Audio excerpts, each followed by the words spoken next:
അപ്പോൾ tasty and easy ആയിട്ടുള്ളൊരു റെസിപ്പിയാണ്. എല്ലാവരും ട്രൈ ചെയ്ത് നോക്കണം കേട്ടോ.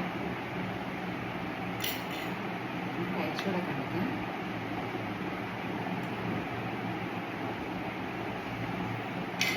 നമ്മൾ ഏത്തപ്പഴം പായസമില്ല, ശർക്കര പ്രഥമനൊക്കെ കഴിക്കുന്ന ടേസ്റ്റ്. അപ്പോൾ ഒരുവിധം പഴുത്ത ഏത്തപ്പഴം എടുത്ത് നമ്മൾ ആവിയേറ്റി വേവിച്ചെടുക്കണം. അത് കഴിഞ്ഞ് കുറച്ച് ശർക്കര എടുത്ത് നമ്മൾ പാനി കാച്ചണം. അത് കഴിഞ്ഞ് നല്ല വെന്ത ഏത്തപ്പഴം തോല് പൊളിച്ച് ചെറുതായിട്ട് കട്ട് ചെയ്യണം. അത് കഴിഞ്ഞ് നമ്മൾ ശർക്കര അരിച്ച് അതിനകത്തോട്ട് ഏലക്കയുടെ സീഡും പിന്നെ ഒരു സ്പൂൺ നെയ്യും കൂടി ഇട്ട് നന്നായിട്ട് മിക്സ് ചെയ്തെടുക്കണം. അത് കഴിഞ്ഞിട്ട് നമ്മൾ ഒരു പാൻ എടുത്തിട്ട് ഈ നമ്മൾ മിക്സ് ചെയ്ത് വെച്ചിരുന്ന ആ ശർക്കരയുടെ സിറപ്പിനകത്തോട്ട് നമ്മൾ ഈ ഏത്തപ്പഴം ബോയിൽ ചെയ്ത ഏത്തപ്പഴം ഇട്ടിട്ട് നമ്മൾ നന്നായിട്ട് മിക്സാക്കി എടുക്കണം. അപ്പം നല്ലൊരു ക്യാരമലായിട്ട് നമുക്ക് കിട്ടും. എത്ര മധുരം വേണമെന്നുള്ളത് നോക്കി ചെയ്യുക. പിന്നെ കുറച്ച് ഒരു പിഞ്ച് ഉപ്പിട്ട് കൊടുക്കണേ, എങ്കിലേ ബാലൻസ് ആവുള്ളൂ.